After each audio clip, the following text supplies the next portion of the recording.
As you can see, another of the secrets hidden by the Baltics, abandoned military cities. I was on the waiting list and I paid for it. You had to work for 5 years. How is the situation with Russian tourists? We barely have any. There are very, very few.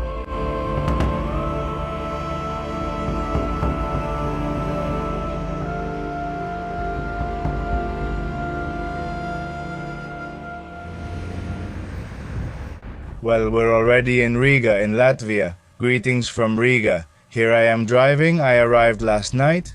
Yeah, something like that, at 1 in the morning. And honestly, well, as they say, I just got in the car.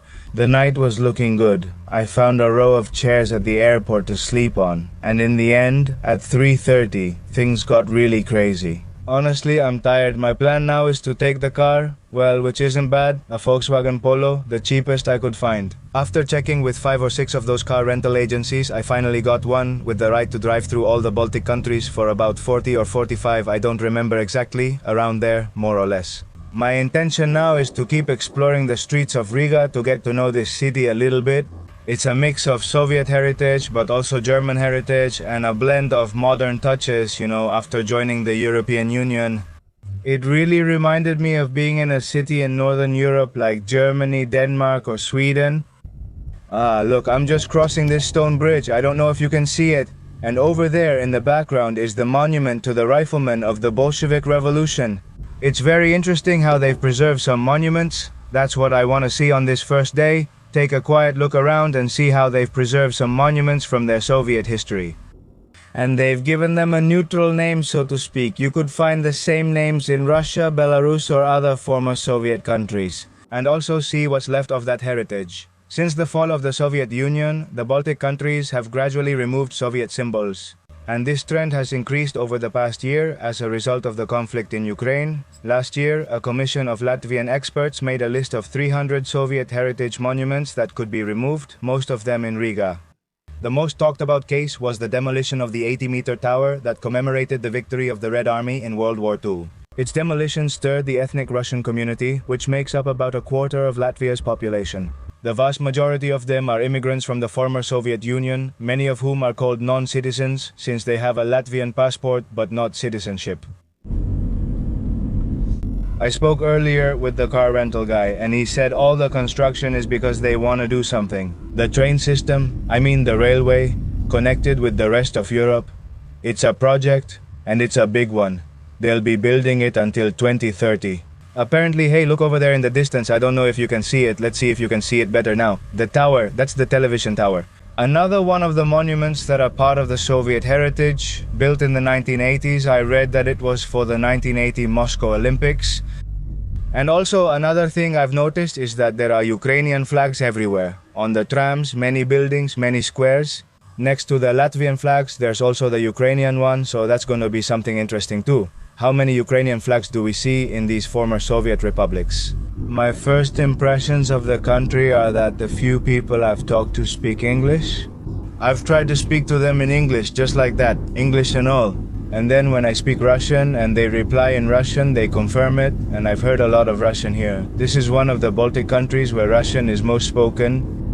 I find that mix of the European Union and then the Russian language, the Soviet heritage, very interesting. I don't know, I'm really liking it so far. Damn, be careful cutting in like that. Let's see, this truck. Damn, the guy yelled at me, what a bastard. He insulted me and told me to go to hell. I understood that in Russian. And dite najui. And look, here we have a clear example of what I was looking for. These buildings right in front of us, the paneleni, which are the prefabricated ones, you can clearly see the division between the panels. These buildings were constructed quickly using prefabricated blocks. They're typical Soviet residential blocks, where we now see these ads there for Samsung and mobile phones. Before there was probably Soviet party propaganda. Who knows about anything? Now there's no trace of that left. You have to go to very specific places to find them.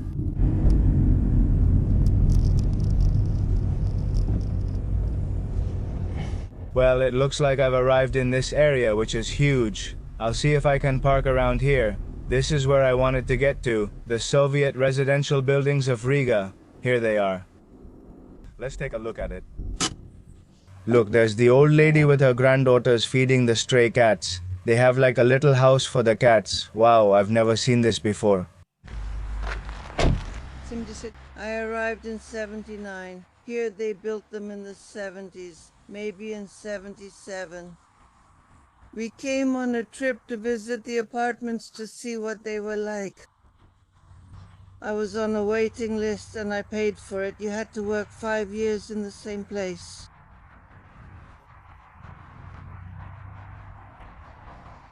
To get the apartment? To get on the waiting list. 5 years just to get on the waiting list? At the same job. I worked for 5 years and applied, all in the same cooperative. Every year you had to declare where you worked, have everything in order, and show your income to prove you could afford it.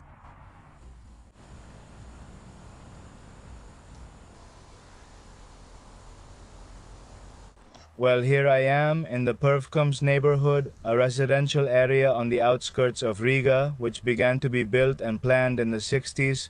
And after World War II, under the Soviet Union, a lot of people from all over the Soviet Union, especially Russians, were brought here to work and continue developing the local industry, which caused the population here in Riga to multiply from the 300,000 or 400,000 inhabitants it had at the beginning of the 60s and 70s, and by the end of the 80s, it had almost 1 million people. Just to give you an idea, nowadays Riga has almost 700,000 inhabitants, so it actually had more inhabitants before than it does today. And as you can see, these are the typical buildings that were built. 5 stories, functional buildings that helped lower housing costs and fit a lot of people into a small space. These are apartments that you can see all across the Soviet Union. They have some variations like the balconies or the decoration, but basically they're all the same. And in the background, if I'm not mistaken, we see panelny buildings which are prefabricated like those we saw earlier in the city. This contrast is really interesting to me because, well, it's a developed city in the center. You can see it's very European, very EU, like Northern Europe. And yet in these peripheral neighborhoods, it's as if we were, I don't know, in the Soviet Union, literally. Check out what these buildings look like.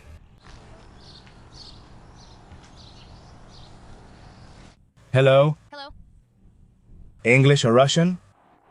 Do you speak English? No, I speak Russian. I don't understand Russian, only English or Latvian. Are you a video blogger? That's right, first time here. Do you want to say hi? Hello, hello. Hello everyone. I started with a pension of 90 lats. Latov. Да. 90 латов ушла на пенсию. I don't know my pension amount now. As they say, I got my pension and spent it all on the way home. I'm joking, it's not like that.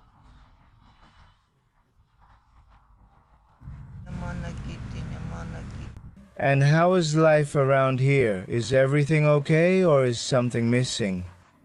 I live a quiet life. I try not to complain about the government. I'm happy with this government. I could say that I'm satisfied. They haven't done anything bad to me, and I live only for the cats. Да. I understand. And for the little birds. I've seen that they speak a lot of Russian here. Yes, although I'm Latvian. That's fine with me. No one has bothered me. I respect everyone, but if you bark at me, I'll bark back. How do you say thank you in Latvian? And how about nice to meet you? Ļoti pateicīgs. The history of the Baltic countries has been marked by being a crossroads between empires and kingdoms. The Swedish, the Danish, and of course the Russian Empire. Also back in the Middle Ages, even earlier, there were fights between religious orders like the Teutonic Order.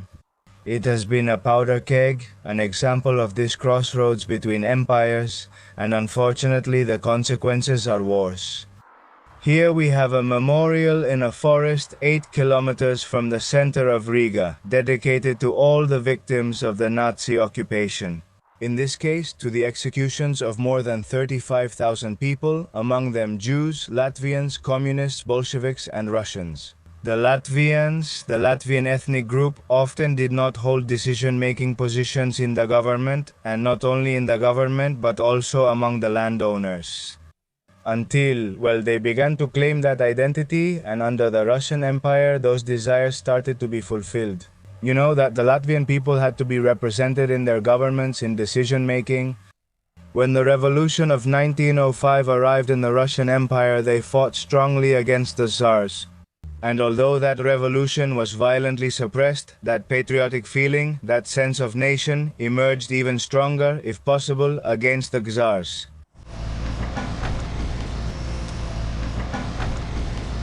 Here we have the monument to the 3 Latvian riflemen from the Rifleman Corps who fought alongside the Bolsheviks in the Bolshevik Revolution in the Russian Civil War in exchange for the independence of Latvia. It was erected in 1971. Its first name was for the Latvian Red Riflemen, and well, as times changed, once the Soviet Union fell, they removed the word red and it became just the Latvian Riflemen.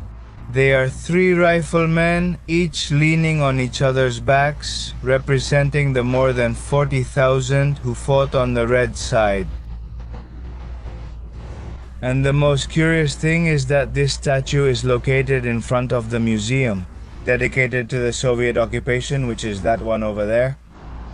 Here the entire occupation is reviewed, as the Latvians call it, the Soviet one, the crimes and what the Latvian people suffered. And nowadays you can see how things have changed. Where there used to be a communist flag here in the past, well, I don't know if it was exactly here, but now we have the flag of Latvia, the flag of Ukraine, and the flag of the European Union. Also nowadays we can find an exhibition, that's why the Ukrainian flag is here, dedicated to the Soviet repression or the Soviet occupation in Ukraine. Of course, with the polarized times we're living in, you wouldn't see this in other former Soviet republics, but in the case of Latvia, which belongs to the European Union. And here you have images of the current conflict. Also stories of, well, hunger as a weapon in the 30s, collectivization, and a lot of images like this one.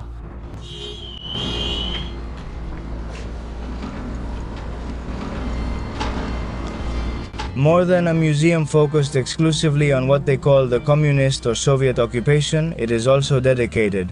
They also have a section dedicated to the Nazi occupation, and above all, a section dedicated to their declaration of independence of the Latvian people.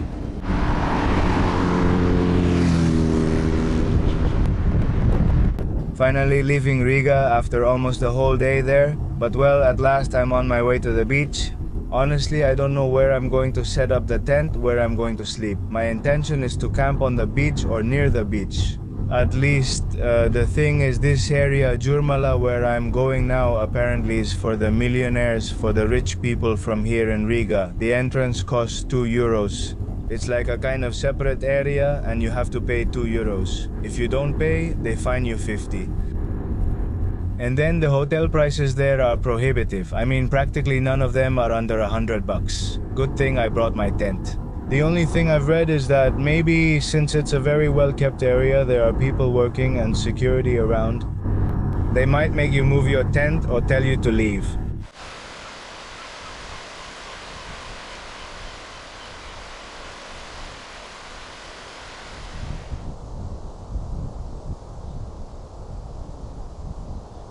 Well, I've already taken a dip in the Baltic. The beach is endless. You can't see where it starts or where it ends. And then you have the line of trees right next to it, and then the sanatoriums and spas, all of that behind the trees. I mean, you don't have buildings, massive buildings right on the beachfront, which is also, well, you know, something to appreciate, right? It gives the place a more natural touch, lots of people riding bicycles, relaxing peacefully. You can tell it's high season. This would be a good place to set up the tent.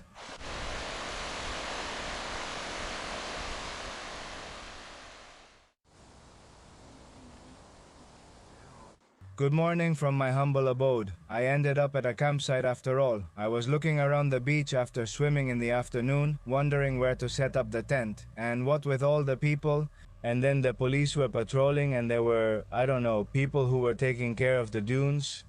I didn't find any place without going too far from Jurmala where I could camp freely.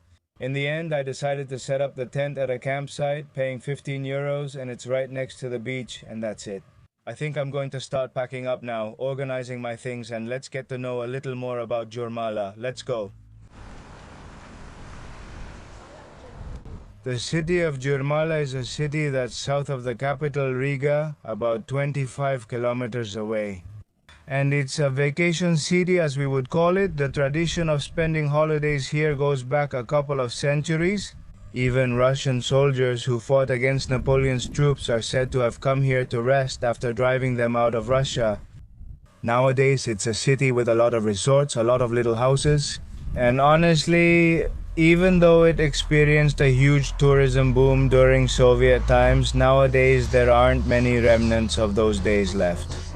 Except for some sanatoriums, as they're called, which were for active rest tourism, and train stations like these.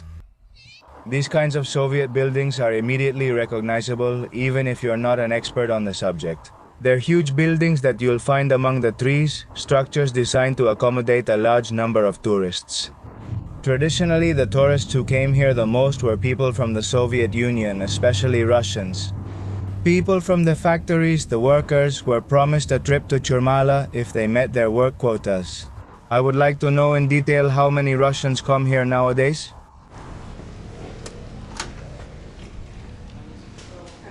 How is the situation with Russian tourists? We barely have any. There are very, very few. Were there many before? Yes, when everything was in order, many tourists used to come. But they started giving fewer visas, then COVID happened, and now this situation, Ukraine. Russian tourists stopped coming in such numbers about 4 years ago. Among the interesting things we found in these Soviet-era sanatoriums, there's one named Belarus. And from what I've read, I don't know if... I haven't been able to confirm it, but they said that children from the area of Belarus affected by the Chernobyl nuclear explosion, the current exclusion zone, used to go there to recover.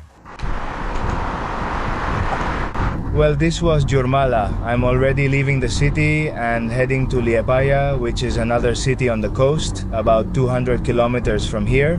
I've been told that it's better priced than Jurmala because Jurmala is too touristy and the prices are somewhat prohibitive. It's quieter with fewer people. Hey, this road is really beautiful, isn't it? In summer, these Baltic countries are really beautiful. Everything is green, lots of trees, sunshine, really beautiful. But yeah, it's all flat, the landscape hardly changes, all flat, not a single mountain, and very few towns. I've hardly passed through any towns. It feels kind of uninhabited, and well, more than uninhabited, it's just that not many people live here, right? Or rather, there's not a lot of population density. And the roads, as you can see, are in perfect condition, not a single complaint, highways up to European Union standards.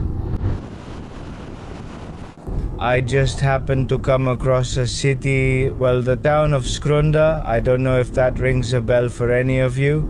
Skrunda 1, which is a few kilometers from here, is a small town of about 3,000 inhabitants. It used to be a secret Soviet military city. Right now you can't go in. I would have loved to, but the thing is that for a few years now it's been forbidden because the Ministry of Defense bought it. And well, now they do exercises and NATO exercises by the Latvian military, and it's strictly forbidden. But before, until a few years ago, you could go in, you could sneak in, or by paying a small amount of 4 euros, from what I've read, you could go there. This secret Soviet city had two radars that were dismantled, one in the 90s and another in the 2000s, if I'm not mistaken. And it was quite important here in the Baltics. As you can see, another one of the secrets hidden in these Baltic countries. Abandoned military cities in the middle of nowhere, in the middle of the forests.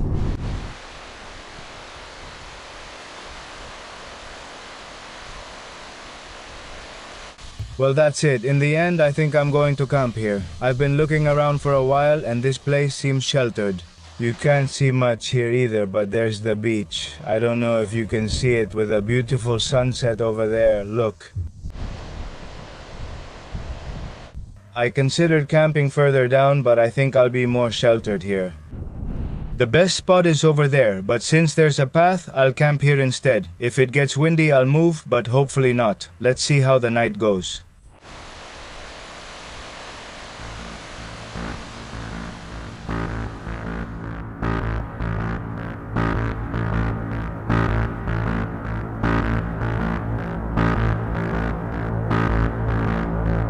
And it says eternal memory to the Soviet patriots with the red star, which has really surprised me because it's not very common to see this kind of monument in these Baltic countries.